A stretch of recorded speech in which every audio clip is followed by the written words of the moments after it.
समाचार में आप सभी का स्वागत है और मैं हूं आपके साथ आशिमा त्यागी। उत्तराखंड कांग्रेस में फिर दिख रही है अंतर्कलह। तो बड़ी खबर आपको बता दें, हरिद्वार सीट को लेकर ये अंतर्कलह जो है वो कांग्रेस के अंदर देखने को मिल रही है। तो दो नेता कर रहे हरिद्वार सीट पर चुनाव लड़ने की तैयारी। हरीश रावत और हरक सिंह रावत तैयारी कर रहे हैं। तो बता दें कि इन दोनों के बीच जो अदावत है वो बेहद पुरानी है।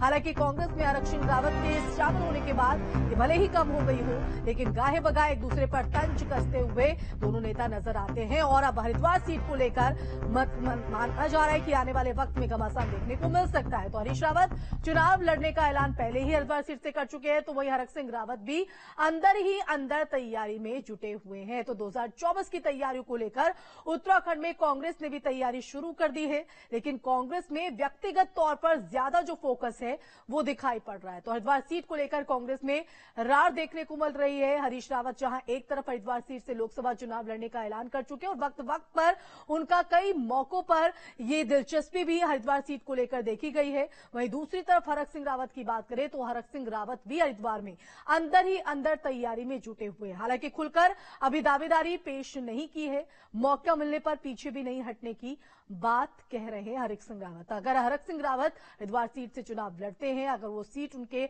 में जाती है, तो ऐसे में घमासान की आशंका पूरी तरीके से दिखाई पड़ रही है। कौन लड़ेगा, क्या लड़ेगा, ये तो पार्टी तय करेगी। मैंने जरूर पार्टी से निवेदन किया है कि अगर मौका पार्टी देती है तो मैं सोचता हूँ कि मैं चुनाव लड़ूंगा। हार जीत तो ईश्वर के हाथ में है, बद्र केदार के हाथ में है। केदार बाबा की हमने अगर ठीक से सेवा की होगी 2013 में, तो हो सकता है केदार बाबा का आशीर्वाद मिल जाए। तो हरिद्वार सीट को लेकर ये रार देखी जा रही है। वहीं कांग्रेस में हरिद्वार सीट को लेकर मचे अंतर्कलह को लेकर बीजेपी प्रदेश अध्यक्ष महेंद्र भट्ट का बयान सामने आया है। महेंद्र भट्ट ने कांग्रेस पर जमकर हमला बोला है और उत्तराखंड से कांग्रेस के खत्म हो जाने की वजह अंतर्कलह बताया है। महेंद्र भट्ट ने हरिद्वार सीट पर बीजेपी की जीत का भी दावा किया है। देखिए, कांग्रेस के अंदर नेतृत्व का अभाव है। हरक सिंह जी किस बात को कहते हैं, क्या करेंगे, ये भविष्य निर्भर है। वैसे अभी तक हरक सिंह ने जहां तैयारी की वहां से चुनाव लड़े नहीं, और मैं कह सकता हूँ हरीश रावत जी हो, हरक सिंह हो, ये आंतरिक द्वंद ही कांग्रेस को उत्तराखंड से निपटा रहा है। और क्योंकि हरिद्वार का जहां तक विषय, हरिद्वार भारतीय जनता पार्टी का गढ़ बन गया है। आज जिला पंचायत के हमारे सारे ब्लॉक प्रमुख हमारे पास हैं। हिम्मत ही नहीं कोई कर पाएगा कि भारतीय जनता पार्टी प्रत्याशी के आगे मुकाबला कर सके। तो हरिद्वार सीट पर ये रार देखने को मिल रही है हरक सिंह रावत और हरीश रावत के बीच, और धरातल पर क्या स्थिति है यही समझने की कोशिश करेंगे। हमारे संवाददाता किशोर रावत हमारे साथ लाइव जुड़ गए हैं। किशोर, आपका रुख करना चाहेंगे, 2024 को लेकर तमाम राजनीतिक दल अपनी अपनी जोर आजमाइश में जुटे हुए हैं। वहीं कांग्रेस में भी तैयारी जो है वो देखने को मिल रही है, लेकिन व्यक्तिगत तौर पर हरिद्वार सीट को लेकर एक रार जो है वो दिखाई पड़ रही है।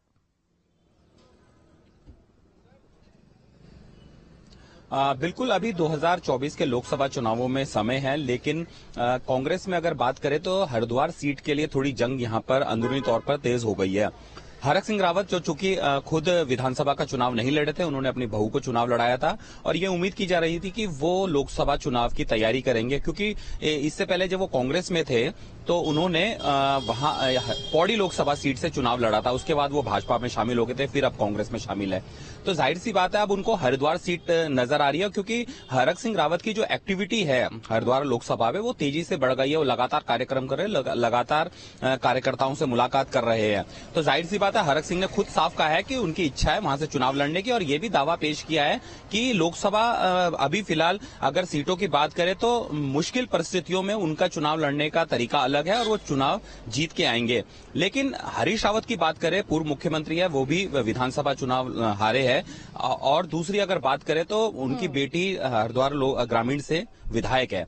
हरीश रावत पहले से भी यहाँ पर चुनाव लड़ चुके हैं और उनकी पत्नी ने भी लोकसभा चुनाव लड़ा था, वो भी हार गई थी। अब ऐसे में हरीश रावत की दिखाई पड़ती रही है। कई मौकों पर वो बयान के जरिए कहीं ना कहीं अपना दावा ठोकते भी रहे हैं, लेकिन अब हरक सिंह रावत की अगर बात करें तो अंदर ही अंदर ये तैयारी यहाँ पर उनकी तरफ से शुरू कर दी गई है। क्योंकि धर्मपुर विधानसभा सीट पर हम देखें तो यहाँ से हाथ जोड़ो यात्रा की शुरुआत उनकी तरफ से की गई। तो कहीं ना कहीं से साफ संकेत यहाँ पर है कि अंदर खाते से तैयारी, हालांकि खुलकर वो कुछ नहीं बोल रहे हैं, लेकिन अगर वो आगे आते हैं तो कहीं ना कहीं आने वाले वक्त में घमासान मचता हुआ दोनों दिग्गजों के बीच। बिल्कुल निश्चित तौर पर दोनों ही दिग्गज है और दोनों ही हरिद्वार सीट पर दावा पेश कर रहे हैं। हरिद्वार सीट पर दावा पेश करने के उनके अलग अलग उनके समीकरण हैं। चूंकि हरिद्वार की अगर बात करें तो यहाँ पर पहाड़ी वोटर्स काफी बड़ी तादाद में है, इसके साथ ही यहाँ पर मुस्लिम वोटर की भी बड़ी तादाद है। तो दो ऐसी सीटें हैं नैनीताल और हरिद्वार जहाँ पे मुस्लिम वोटर भी बड़ी तादाद में और पहाड़ी वोटर भी बड़ी तादाद में है। तो इन दोनों का जो मिक्सचर है, इन दोनों की जो केमिस्ट्री है, इसी के आधार पर दोनों ही बड़े नेता हरिद्वार सीट पर दावा पेश कर रहे हैं। हालांकि अभी हरीश रावत ने खुलकर नहीं कहा है, लेकिन हरीश रावत जरूर खुलकर साफ कह रहे हैं कि वो हरक सिंह रावत साफ कह रहे हैं कि वो इस सीट पर दावा पेश कर रहे हैं और पार्टी जिसको भी चुनाव लड़ाएगी वो उसका साथ जरूर देंगे। लेकिन बातों बातों में उन्होंने ये जरूर कह दिया कि हरीश रावत मेरे बड़े भाई है, तो अगर वो मेरे को मौका देंगे तो मैं जाहिर सी बात है इस सीट पर चुनाव लड़ूंगा और जीतूंगा। अगर वो लड़ना चाहते हैं तो मैं पार्टी अगर उनको टिकट देगी तो मैं उनका साथ दूंगा। लेकिन उन्होंने दूसरी बात भी कह दी कि बड़े भाई होने के नाते छोटे भाई को मौका देना चाहिए। तो हरक सिंह रावत पूरी तरह से खुलकर मैदान में आ रहे हैं और जिस तरीके से कार्यक्रम चल रहे हैं नेतृत्व का क्या फैसला यहाँ पर होता है। आप बने रहिए किशोर हमारे साथ, लेकिन हरिद्वार सीट को लेकर दो दावेदार यहाँ पर